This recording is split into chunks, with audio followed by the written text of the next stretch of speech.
someone who's been working on a bipartisan approach to infrastructure for some months now, Republican Senator Shelley Moore Capito of West Virginia. So, Senator, thank you so much for being back with us. As I say, you worked hard on this. You were the point person for a while. You negotiated with President Biden. Where does it stand right now from your point of view up on the Hill? Well, I think it stands really in sort of precarious hands right now. I think if Senator Schumer pushes to have the vote tomorrow to proceed to a bill that has not been written, has not been scored, we don't know what it's going to cost, how it's going to get paid for, I don't see that passing. I just think that there's too many details, too much at stake here. We need to see the details, and that's what I'm awaiting myself.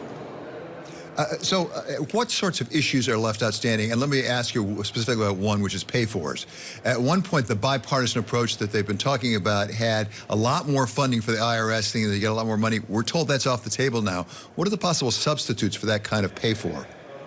Well, I think that's the difficulty. I mean, I think we need to pay for this. The plan I put forward was paid for. I think there's a lot more COVID dollars that are not being used in the specific pots of money that they were originally appropriated for, that the White House could be much more willing to give up those dollars. I think that's one area.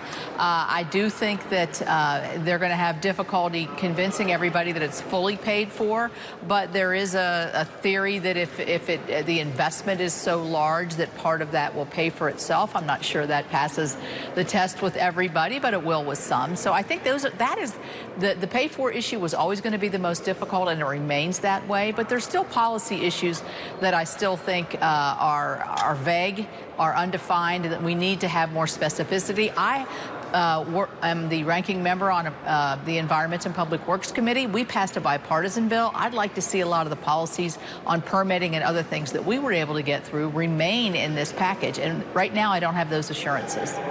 Well, let's talk about that, because apart from the pay-fors, we have the issue about whether it's what some people call hard infrastructure, which was something that you really worked hard on. Is the bipartisan proposal, is it basically getting there from your point of view and really saying, yes, this truly is, from your point of view, infrastructure? I would say yes to that. I think that the narrowing of physical infrastructure, this bill has more in it than what my last proposal to the president was. I was sticking to a very hard infrastructure, traditional infrastructure. This has more electric vehicles, it has electric buses, things of that nature, much larger amounts. But I do think it does stick to the definition of what a physical infrastructure bill would be. Roads and bridges, broadband is in there, airports, ports, water, rail. Those are the kinds of things I think that we're falling behind on, that people are for, and that I think you could get good bipartisan support for, but not until we see exactly what's in the details of this bill.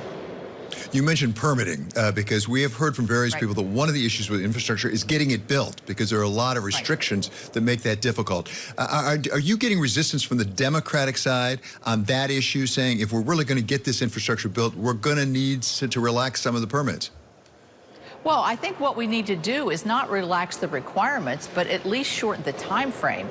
We have in our bill that we passed out of committee a thing called one federal decision. What is that? That makes sure that one federal agency is driving the permitting procedure, rather than having 13, 14, or 4 or 5 different agencies having to sign off. That in and of itself will save time and money. We'll also have a dashboard with timelines to see how long these projects can take. If these projects take 7 to 10 years, number one, we're not going to see the economic benefit, but number two, people abandon projects, and number three, you end up spending so much more money as time moves forward. So permitting is critical here in terms of making sure that the projects get done in a timely fashion.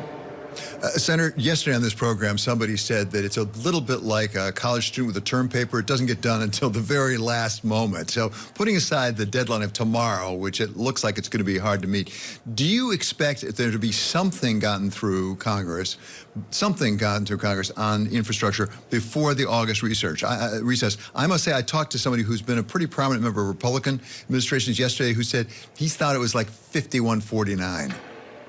I think that's probably pretty close. I think that you know, in the morning you can feel like, yes, this is going to go, and then by the afternoon you can go, not so sure. There's still some very sticky issues. I think the House has expressed some dissatisfaction with what they see going on over here, and I think that's an enormous problem for the White House and the bipartisan group. I think there's big questions as to whether the $3.5 trillion reckless spending bill that the Democrats are expected to come forward with in a partisan way, how linked are these two bills? I think that's a big question that's never been settled. So I'm not sure that your colleague, Senator Mitt Romney, is watching us, but he actually has just made headlines on the Bloomberg saying he thinks something will get done on infrastructure by the end of this week. Do you think it's too optimistic? I don't know. I mean, I'm not in the group. I think that's pretty optimistic. I think probably next week is probably a better estimate, but he's in the group. Maybe he knows a lot more than I do. What realistically can get done before the August recess? And maybe more important, what are you really saving for September? Because there's a lot of things on refunding the government, on debt ceiling, on some sort of budget approach. There's an awful lot of stuff piling up in September, isn't there? There really is, and one of those is the expiration of the 5-year surface transportation reauthorization, which is a part of this bill. So that deadline's pushing this as well. I do think this needs to be done, if it can be done, by the end of this work period, which would be August, I believe, the 6th. The House isn't only going to be in session for one more week, so that's an issue as well.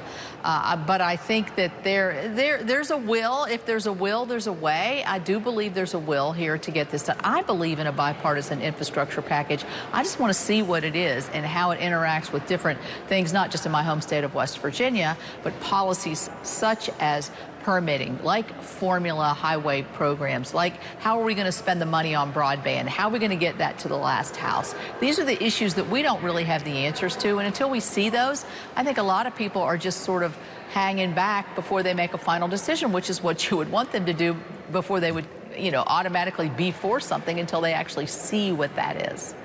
Yeah, I'm not on Capitol Hill. It sounds pretty reasonable to me. I'd like to know what I'm voting on before I vote on it. But Yeah. Let me ask you, the start date for the August recess, is it in jeopardy? Are there people talking about possibly postponing it up there? Well, I think there is a discussion that we may stay here later than the original recess date. You know, that's always a threat. That is like the term paper. You're actually due to leave that day, and if you don't, you're going to flunk the course, or you're going to make a lot of people aggravated because they've got family plans and also business plans. But, you know, I mean, I'm sort of staying, you learn to be very flexible in this job. So I'm staying flexible for August to see what happens. I wouldn't be surprised if we gave some days back and remained in Washington. We need to get our work done. I mean, the debt ceiling Senator, is looming, as you said, and that is a big one that the Democrats are going to have to face. Senator, thank you so much. It's always a pleasure having you with us. That's Senator Shelley Moore Capito, Republican of West Virginia.